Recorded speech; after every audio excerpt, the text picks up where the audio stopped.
Yo, what's good? It's your guy Brahma, BrahmaBeats.com, with another funky beat making video for you. If you're a music producer, make sure you watch this all the way through, because I'm going to show you some of the secrets I use to make this track bang to perfecto, okay? So check it out. Let me press play so you can peep it.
Okay, so you just heard a piece of the intro. I didn't play it all because it would have took forever. But I played a piece of the intro, and then you heard the hook, and then you heard half of the second verse. Oops, I meant you heard half of the first verse. So you heard a piece of the intro, the hook, and then half of the first verse, and then it builds back up into the hook and then the second verse. So I want to break the drums down, though, and let you hear just a little clip. I'm just going to play a little taste, okay? I want to play it all the way. And you probably going to try to sample it or something.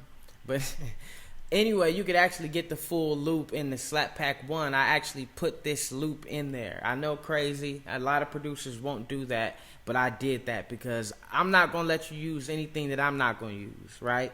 So just like collabing with me. So make sure you grab that pack because it got 5 other drum loops like that in there that are banging. I probably sent you the first one for free, but this comes with the breakdown and the actual slap pack. But let me play it anyway. I'm talking. Here we go. I'll play it from here. All the elements inside.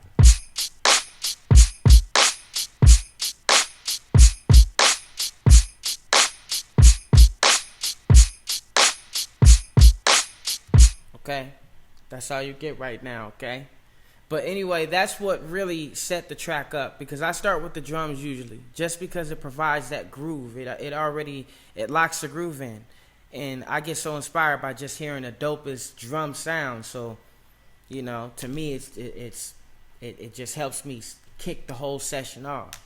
So, I don't know how you start your tracks off. Leave a comment below and let me know, how do you start your beats off. So here's the piano. This was the main theme at first, right? And when I say main theme, like the lead instrument, which it's carrying the melody, but it's no longer the main instrument. And the reason why is because I felt it was taking up too much character in the track, too much space. So let me play it though.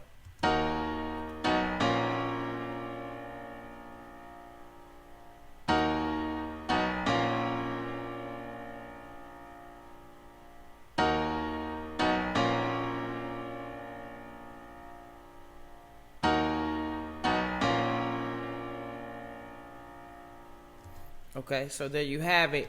And what I did with that was I wanted to keep that melody, right? I wanted that melody to be there, but I wasn't sure if I wanted the piano to carry it. So I stacked it, and I had a bunch of other instruments I added under it to mimic the same pattern. And what that ended up doing was it allowed me to build up all kind of instruments for usage in other areas of the track. So it gave me more to work with as far as making the track bigger without filling it up with just useless melodies. I'm using the same theme. Some have different octaves, or should I say the same melody.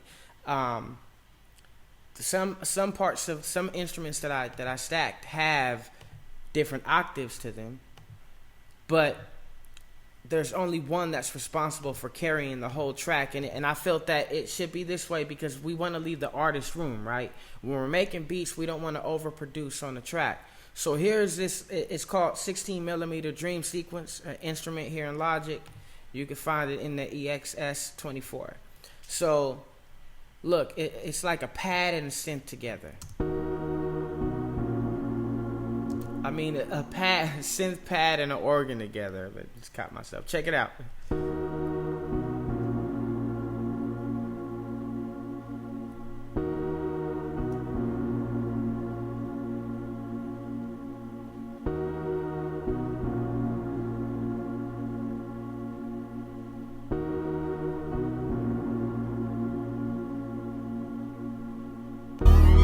Okay, so that's what that's doing, and I wanted that to carry the whole track because I felt that it was, especially when you hear the verse come in, it opens it up for the artist. So when that piano leaves, the artist feels like, oh yeah, this is my time to step in.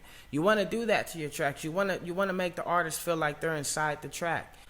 Anyway, the next element, and I don't want to take up too much of your time, so I'm just going to go through this rather quickly. But this is a choir, and the choir really it helps build up the second verse, and it also adds character to the hook. So when the hook comes in and you got all the synth and stuff coming in, it actually is helping give rise to all that. It's like a support system for all those things that jump off in the hook.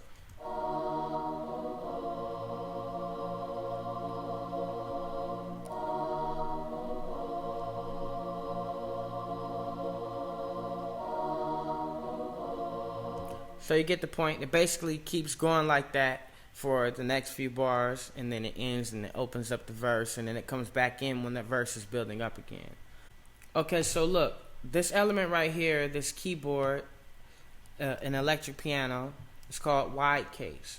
So I'm going to play it because it actually supports that piano as well and all of the other instruments that build up the verse and give rise to the hook.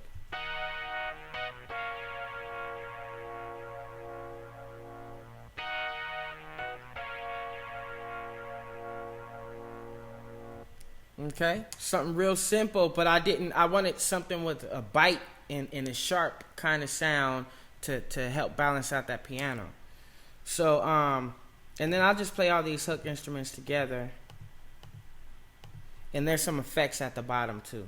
So I'll just play all that together so you can hear these elements by themselves.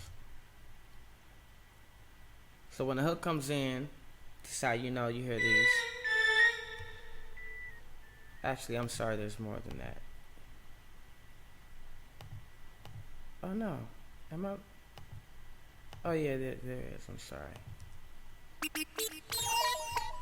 I'm tripping. I thought this was the bass line, which I gotta play the bass line too before we leave. That's one of my favorite elements in the track. So let me play you these hook instruments with the effects, and then I'll go over them a little bit and we'll play the bass line.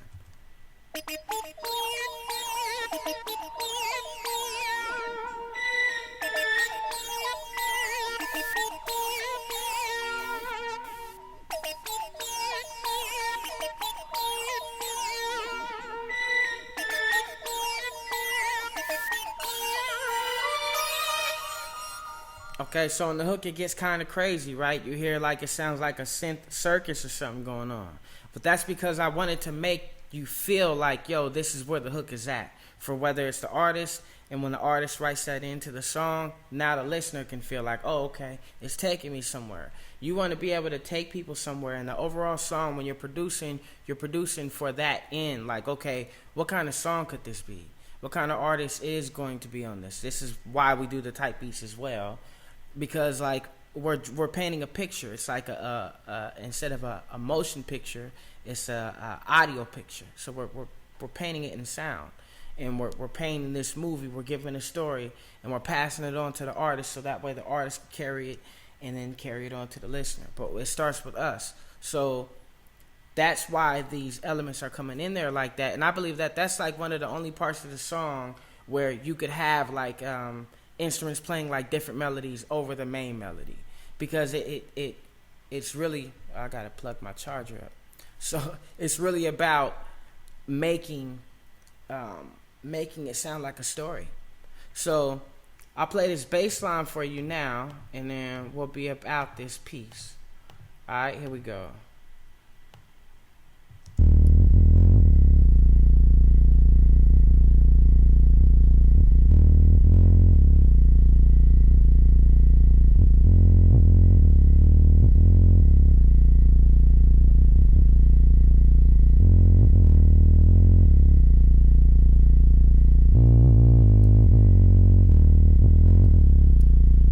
Okay, so it's humming, it's riding. That was the whole idea of the bass line. I wanted it to sound mean. When you make your bass lines, put your attitude in that.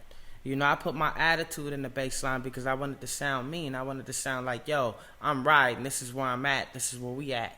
You feel me? Like, what's good?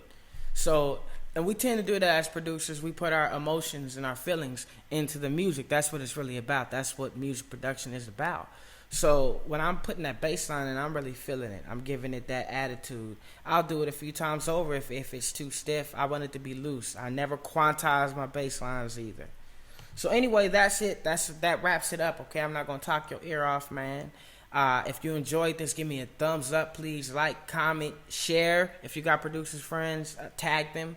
Artist friends, tag them in this video if you're watching this. Subscribe to my YouTube channel at Brahma Guru. You're probably watching this on YouTube. And I'm talking your ear off. I'm about to holler. BrahmaBeats.com.